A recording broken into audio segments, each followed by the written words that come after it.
Hello students. आज हम बात करने वाले हैं एजिरिडिन की रिएक्शंस की। तो जैसा कि आपको पता है कि 3 मेंबर्ड हेटेरोसाइकल्स स्ट्रैंड होते हैं, इसीलिए उनकी रिंग ओपनिंग रिएक्शंस बहुत जल्दी से हो जाती है और इसका ड्राइविंग फोर्स होता है release of the ring strand, और इसी की वजह से क्या होता है, इनकी रिंग ओपनिंग रिएक्शंस बहुत जल्दी हो जाती है। अब एजिरिडिन के बारे में बात करें तो aziridine ring is cleaved readily by several reagents providing a variety of functionalized compounds. In the ring opening reactions, carbon nitrogen bond is most radially cleaved, although carbon carbon bond is also cleaved in some ring opening reactions. एजिरिडिन में दो possibilities है ring opening की, या तो carbon nitrogen bond break होगा या carbon carbon bond break होगा। अब हम आगे बात करेंगे कब तो कार्बन नाइट्रोजन बॉन्ड ब्रेक होगा और कब कार्बन कार्बन बॉन्ड ब्रेक होगा।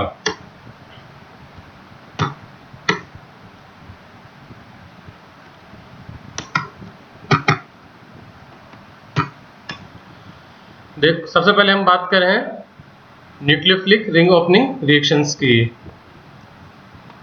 तो aziridine ring undergoes ring opening reactions with the cleavage of carbon nitrogen bond and the positively charged carbon is then attacked by the nucleophile। तो जो nucleophilic ring opening होता है उसके अंदर कौन सा बॉन्ड क्लीवेज हो रहा है, कार्बन नाइट्रोजन बॉन्ड क्लीवेज हो रहा है। ये कार्बन नाइट्रोजन बॉन्ड क्लीवेज हो रहा है और ड्राइविंग फोर्स मतलब इसका किस तरीके से होगा। सबसे पहले है नाइट्रोजन का पर मतलब एसिडिक कंडीशन पे नाइट्रोजन पे पॉजिटिव चार्ज आ जाएगा, और उस कंडीशन में क्या होगा, नाइट्रोजन कार्बन नाइट्रोजन को बॉन्ड को अपनी तरफ अट्रैक्ट करेगा, अपनी तरफ खींच लेगा, और कार्बन पे जो पार्शियली पॉजिटिव चार्ज आएगा उस पर न्यूक्लियोफाइल अटैक करेगा।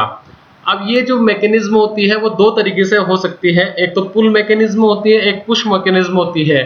अब कंडीशन क्या रहेगी उसके बारे में हम बात करेंगे, कौन सी कंडीशन में तो पुश मैकेनिज्म यूज होगी और कौन सी कंडीशन में पुल मैकेनिज्म यूज होगी, या हम कह सकते हैं कौन सी कंडीशन में आसन टू रिएक्शन होगी और कब आसन वन रिएक्शन होगी, इसके बारे में हम बात करेंगे। देखिए, the facility with which carbon nitrogen bond of aziridine is cleaved depends upon electron accepting nature of the substituent at nitrogen atom। सबसे पहले कौन से substituents नाइट्रोजन एटम पर प्रेजेंट है उस पर डिपेंड करेगा रिंग क्लीवेज होना। Steric effect of carbon substituents, carbon जो कार्बन एटम है उस पर कौन से सब्स्टिट्यूएंट्स है उस पर डिपेंड करेगा कौन सी मैकेनिज्म के थ्रू रिंग ओपनिंग होगी। और फाइनली है नेचर ऑफ अटैकिंग रिएजेंट, आपका अटैकिंग जो न्यूक्लियोफाइल है वो कितना स्ट्रॉन्ग है या वीक है उस पर डिपेंड करेगा। देखिए, आगे हम बात करते हैं तो nucleophilic ring opening reactions of N alkyl और N substituted aziridine are often acid catalyzed, मतलब प्राय एसिड कैटेलाइज्ड होती है। एन एल्काइल या एन सब्स्टिट्यूटेड एजिरिडिन रिंग जो न्यूक्लियोफिलिक अपन इनका रिंग ओपन करता है वो मोस्टली एसिड कैटेलाइज्ड होती है। The attack of nucleophile on the ring carbon proceed with the inversion of configuration. ये देखिए, जो रिंग ओपनिंग होगी वो किसके साथ होगा, इन्वर्जन ऑफ कॉन्फ़िगरेशन, मतलब उसका कॉन्फ़िगरेशन चेंज हो जाएगा। जिधर की तरफ नाइट्रोजन होगा या हेटेरो एटम होगा उसके विपरीत दिशा से न्यूक्लियोफाइल अटैक करता है रिंग कार्बन पर, attacking at the side opposite to the hetero atom via SN two mechanism. यहाँ अब बात कर रहे हैं असेंटो मैकेनिज्म की, और असेंटो मैकेनिज्म में मोस्टली कौन सी मैकेनिज्म यूज होती है, पुश मैकेनिज्म। पुश मैकेनिज्म यानी न्यूक्लियोफाइल इस पहले कार्बन पे अटैक करेगा और यहाँ से इलेक्ट्रॉन किसकी तरफ मूव करेंगे, नाइट्रोजन की तरफ मूव करेंगे, इसको हम बोलेंगे push mechanism. Aziridine undergoing nucleophile ring opening reaction should bear strong accepting group at nitrogen. और कंडीशन क्या है इस रिएक्शंस के होने के लिए, असेंटो मैकेनिज्म होने के लिए, कि जो nucleophile ring opening aziridine undergoing nucleophile ring opening reaction should bear strong electron accepting groups at nitrogen. Nitrogen पे जो ग्रुप होंगे, जो सब्स्टिट्यूएंट होंगे, वो स्ट्रॉन्ग इलेक्ट्रॉन एक्सेप्टिंग ग्रुप्स होने चाहिए, इलेक्ट्रॉन विड्रॉइंग ग्रुप होना चाहिए नाइट्रोजन पर। अदरवाइज स्ट्रॉन्ग न्यूक्लियोफाइल या स्ट्रॉन्ग न्यूक्लियोफाइल, दोनों कंडीशन में क्या होगी, असेंटो मैकेनिज्म ऑपरेट होगी। फर्स्ट कंडीशन होगी नाइट्रोजन पे जो सब्स्टिट्यूएंट्स होने चाहिए वो होने चाहिए इलेक्ट्रॉन विड्रॉइंग नेचर के, और जो न्यूक्लियोफाइल जो होगा वो होना चाहिए स्ट्रॉन्ग न्यूक्लियोफाइल। उस कंडीशन में SN2 मैकेनिज्म ऑपरेट होगी और पुल मैकेनिज्म ऑपरेट होगी। आगे हम बात करें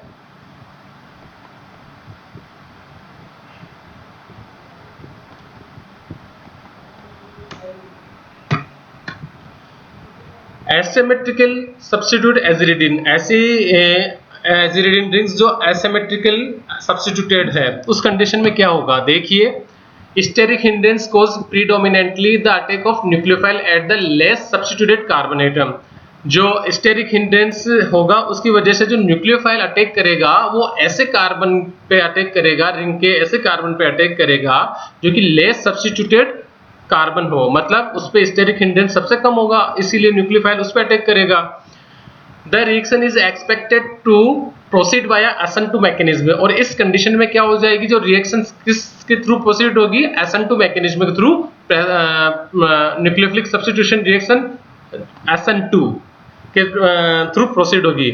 Where the attack of nucleophile is as important as the cleavage of the bond and the mechanism is termed as push mechanism। मैंने पहले बता दिया कि आप वो जो मैकेनिज्म होगी वो कौन सी होगी, SN2 में पुश मैकेनिज्म होगी।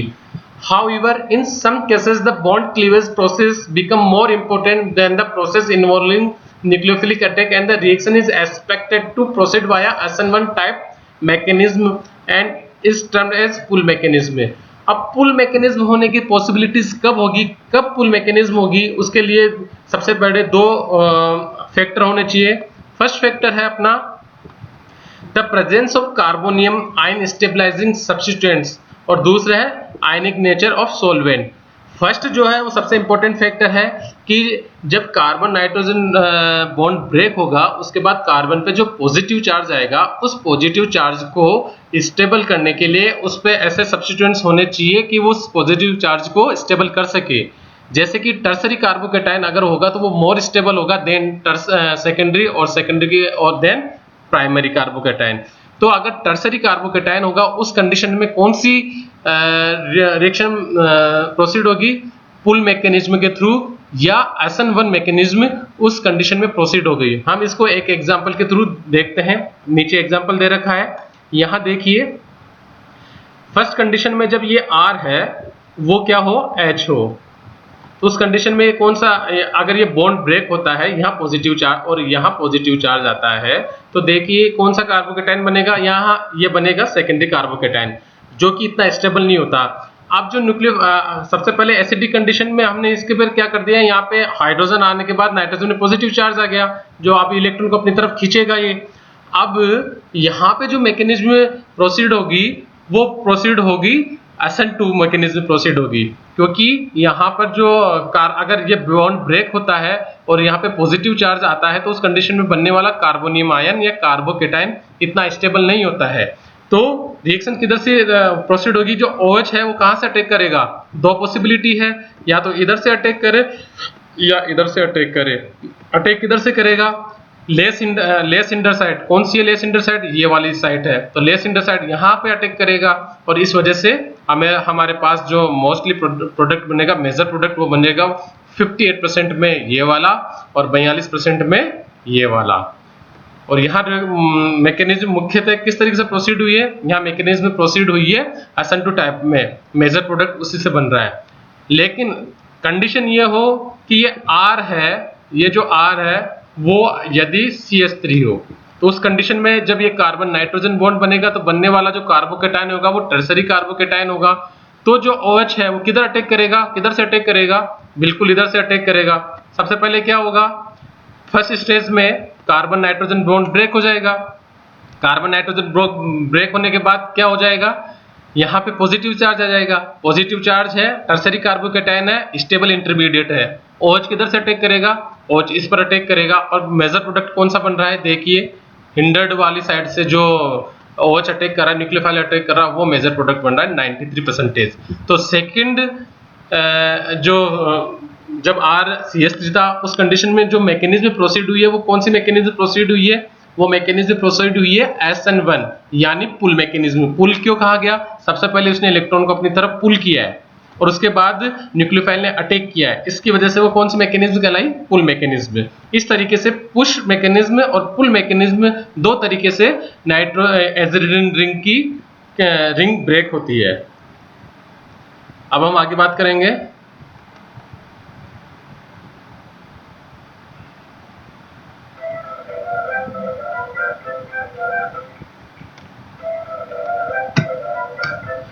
Electrophilic ring opening reactions. Electrophilic ring opening reactions भी मुख्यतः प्रोसीड होगी एसिडिक मीडिया में। एसिडिक मीडिया में यहाँ पे जो इलेक्ट्रोफाइल है वो H+ की तरह, मतलब जो H+ है वो इलेक्ट्रोफाइल की तरह बिहेव करेगा है, और aziridine with hydrochloric acid under uncontrolled condition undergoes ring opening reaction providing a polymeric product. तो एजिरिडिन रिंग क्या होती है? एजिरिडिन रिंग की जब रिएक्शन से अपन HCl से करवाते हैं अनकंट्रोल्ड कंडीशन में, उस कंडीशन में जब रिंग ब्रेक होती है तो ये रिंग ब्रेक होने के बाद एक पॉलीमेरिक प्रोडक्ट या पॉलीमर हम बनाती है। तो अनकंट्रोल्ड कंडीशन में हाइड्रोक्लोरिक एसिड के साथ रिएक्शंस करने पर रिंग एजिरिडिन क्या बनाएगी? एजिरिडिन रिंग बनाएगी, एक पॉलीमेरिक प्रोडक्ट बनाएगी। आगे हम देखें।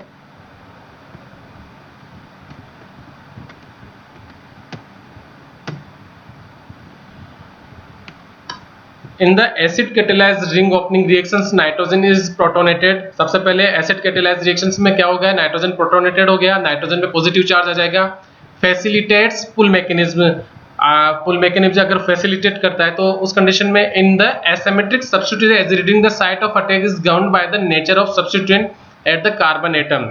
जो साइट रहेगी वो किसके द्वारा गाउंड होगी? वो होगी सब्स्टिट्यूएंट के नेचर के द्वारा पे, कि वो जो सब्स्टिट्यूएंट के जो कार्बन पे जो सब्स्टिट्यूएंट है उस पर डिपेंड करेगी।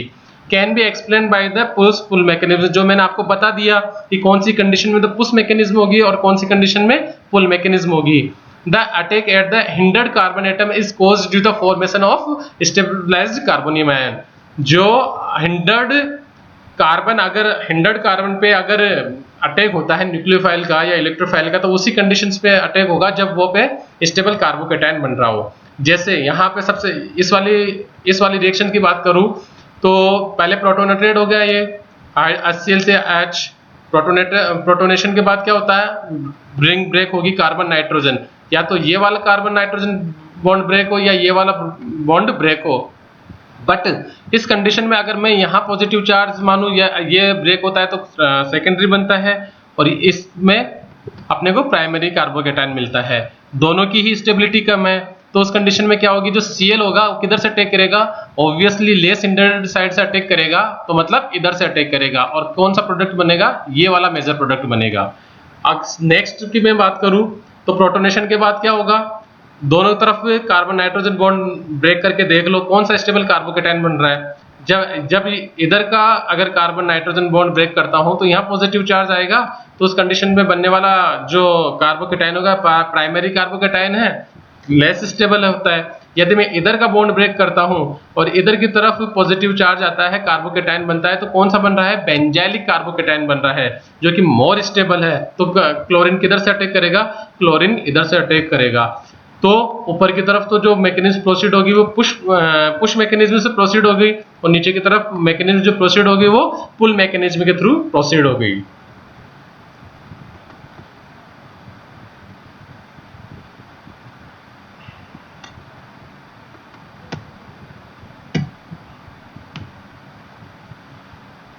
अब देखिए, the reaction of aziridine with acetyl chloride proceed with the electrophilic attack by N acetyl electrophile at the nitrogen atom followed by ring opening reactions. जब CH3COCl एसिटाइल क्लोराइड की रिएक्शन हम करवाते हैं एजिरिडिन रिंग के साथ, तो सबसे पहले क्या हो जाएगा? जो CH3CO है, एसिटाइल ग्रुप है, वो किसकी तरह बिहेव करेगा? वो बिहेव करेगा एज ए इलेक्ट्रोफाइल की तरह, और उसका अटैक होगा नाइट्रोजन पर, तो एन एसिटाइलेशन हो जाएगा। उसके बाद क्या होगा? क्लोरीन अटैक करेगा या तो इस CH2 पे या उस CH2 पे, दोनों की तरफ से सब्स्टिट्यूएंट लगे हो, यहाँ पर दोनों तरफ दो हाइड्रोजन है, तो किधर से भी अटैक करे कोई फर्क नहीं पड़ने वाला। तो हमारे पास ये प्रोडक्ट बन जाएगा। तो ये कौन सी मैकेनिज्म के थ्रू प्रोसीड हुआ? ये इलेक्ट्रोफिलिक सब्स्टिट्यूशन रिएक्शन होगी, जिसमें सबसे पहले एसिटाइलेशन होगा, नाइट्रोजन पे एन एसिटाइल ग्रुप बनेगा, CH3CO एज इलेक्ट्रोफाइल की तरह वर्क करेगा, H को सब्स्टिट्यूट करेगा और यहाँ पे सबसे पहले बन जाएगा NCOCH3, देन क्लोरीन रिंग जो रिंग कार्बन है उस पर अटैक करके रिंग को ओपन करेगा।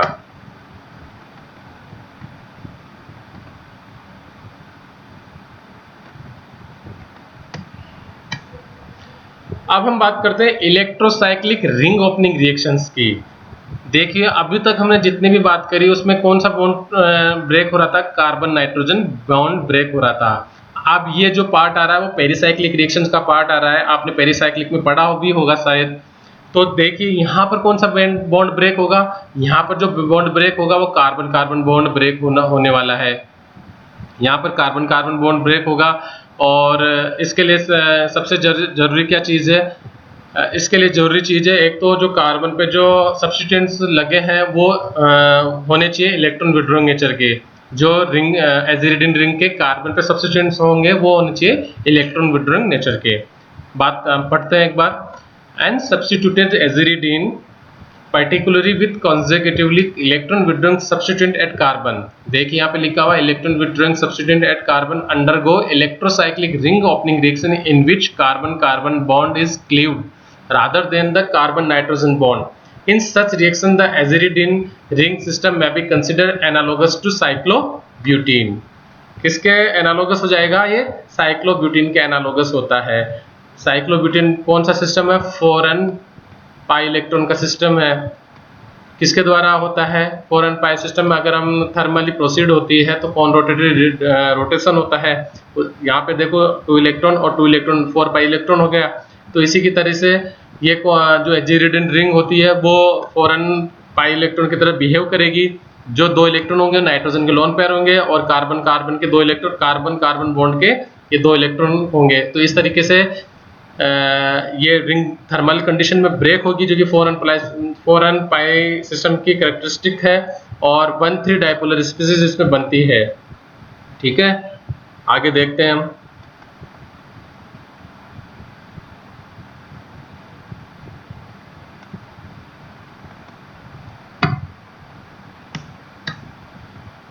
यहाँ देखिए एजिरिडिन रिंग है, कार्बन पे दोनों तरफ कौन से ग्रुप लगे हुए हैं? इलेक्ट्रॉन विड्रॉइंग ग्रुप लगे हुए हैं, जो कि इसके लिए सबसे इंपॉर्टेंट है। थर्मल कंडीशन में होगी कौन रोटेटरी, इसका क्या होगा? कौन रोटेटरी रोटेशन होगा। तो यहाँ सबसे पहले जब थर्मल कंडीशन में रिंग ब्रेक होती है तो 1,3 डाइपोलर स्पीसीज बनती है।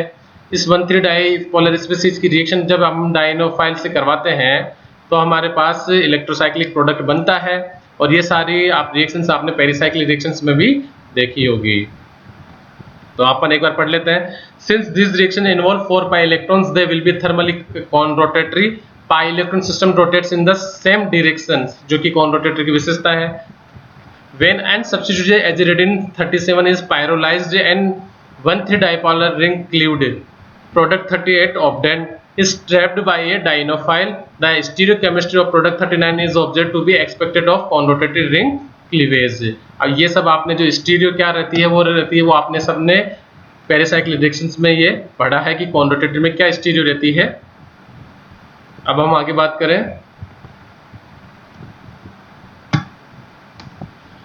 फ्रेगमेंटेशन रिएक्शंस, किस तरीके से नाइट्रोजन रिंग का फ्रेगमेंटेशन होता है। तो सबसे पहले जो नाइट्रोसेटिंग एजेंट होते हैं, जो जैसे कि नाइट्रोसिल क्लोराइड हो गया, नाइट्रस एसिड हो गया, मिथाइल क्लोराइड है, वो क्या करेंगे? जो नाइट्रोजन है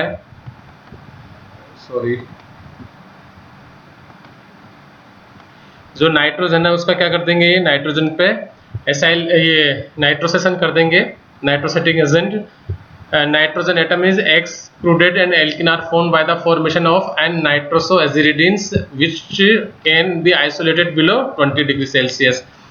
तो सबसे पहले क्या हो जाएगा? जब एजिरिडिन रिंग की अपन NaCl से या किसी भी नाइट्रोसेटिंग एजेंट से रिएक्शन करवाएंगे तो जो H है सब्स्टिट्यूट हो जाएगा NO के द्वारा, तो नाइट्रोसोएजिरिडिन बनेगा। इसको हम बोलेंगे नाइट्रोसोएजिरिडिन, जिसको कि इसने बोला गया है कि -20 डिग्री सेल्सियस पे इसको हम आइसोलेट कर सकते हैं, रिएक्शन मिक्सर में से निकाल सकते हैं। जब इसकी रिएक्शंस आगे प्रोसीड पायरोलाइज होती है तो उस कंडीशन में क्या हो जाएगा, ये N2O निकल जाएगा और हमें क्या मिलेगा, एल्किन मिलेगी। तो इस तरीके से नाइट्रोजन एजिरिडिन रिंग का क्या हुआ, फ्रेगमेंटेशन हो गया नाइट्रोसेटिंग एजेंट्स की प्रेजेंट में। रीअरेंजमेंट रिएक्शंस जो कि बहुत इंपॉर्टेंट रिएक्शंस है और काफ़ी भी पूछी जाती है। तो एसिडिक कंडीशन में या थर्मली कंडीशन में जो नाइट्रो एजिरिडिन रिंग है वो क्या रीअरेंजमेंट वाले प्रोडक्ट देती है। NaCl एजिरिडिन 47 रीअरेंज थर्मली और by acid catalyse to oxazolidons, क्या बना रहा है, oxazolidons। The rearrangement involves an intramolecular attack of carbonyl oxygen at a ring carbon, causing cleavage of carbon-nitrogen bond. The driving force is provided by the relief of strain due to ring opening reactions.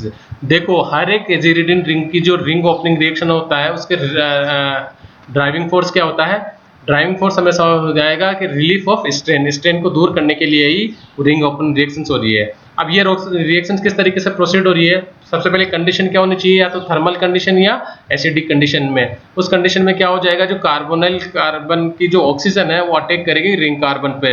Ring carbon पे जैसे ही attack करेगी इस carbon nitrogen के bond क्या होगा, cleave होगा और इधर की तरफ शिफ्ट हो जाएगा और इस तरीके से रिंग बन के अपने पास क्या बन जाएगा, ऑक्साजोलिडोन्स अपने को मिल जाएगा, जो कि रीअरेंजमेंट रिएक्शन है।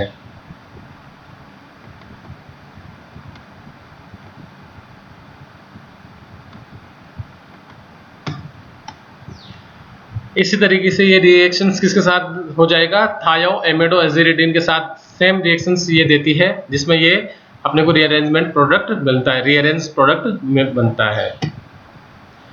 अब pyrolysis of NaCl एजिरिडिन cause isomerization to N-allyl amides involving intramolecular proton transfer from the side chain carbon to the ring nitrogen with the cleavage of carbon nitrogen bond। ये देखो ये अलग, थोड़ा अलग है। इसमें क्या हो रहा है, जो NaCl एजिरिडिन है आइसोमराइजेशन होना है N-allyl में, इसमें क्या हो रहा है, इंट्रामोलिकुलर प्रोटॉन ट्रांसफर हो रहा है। ये देखिए जो कार्बन के जो सब्स्टिट्यूएंट है, एक CH3 है, दूसरी तरफ भी CH3 है, तो एक CH3 का जो हाइड्रोजन है वो यहाँ से ब्रेक होता है, उसके इलेक्ट्रॉन इधर की तरफ मूव करते हैं। उस मूव करने के बाद ये कार्बन नाइट्रोजन ब्रेक होता है और जो हाइड्रोजन निकला था वो कहाँ जाके लगेगा, वो उस नाइट्रोजन पे लगेगा, क्योंकि यहाँ पे नेगेटिव चार्ज आ जाएगा और अपने को क्या मिल जाता है, N-allyl amides। इस तरीके से ये आइसोमराइजेशन रिएक्शन देता है 160 से 200 डिग्री सेल्सियस पे, मतलब ये भी थर्मल कंडीशन में दे रहा है।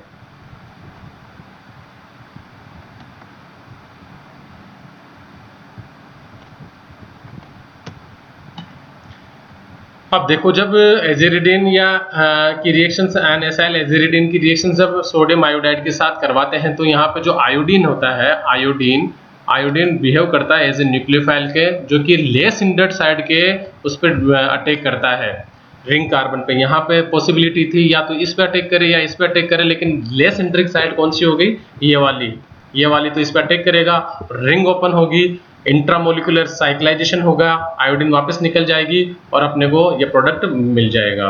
सबसे पहले क्या हुआ, आयोडीन ने अटैक किया एजिरिडिन के रिंग कार्बन पे जो कि लेस हिंडर्ड है, कार्बन नाइट्रोजन बॉन्ड ब्रेक हुआ, देन वो इलेक्ट्रॉन्स का क्या हो गया, इलेक्ट्रॉन्स का ट्रांसफर हुआ, इलेक्ट्रॉन का ट्रांसफर होने के बाद ऑक्सीजन पर नेगेटिव चार्ज आया, ऑक्सीजन ने क्या किया, यहाँ से ऑक्सीजन ने अटैक किया CH2 पर अपोजिट डायरेक्शन में। यहाँ पे तो देखो लिविंग ग्रुप अपोजिट होना चाहिए, इस जो ऑक्सीजन है एज ए न्यूक्लियोफाइल ऑक्साइड जो आयन बन रहा है ऑक्सीजन वाला, वो अटैक कर रहा है पीछे से एज ए न्यूक्लियोफाइल, और iodine as a leaving group बाहर निकल रहा है और अपने को रिंग फॉर्मेशन होके नया प्रोडक्ट मिल रहा है।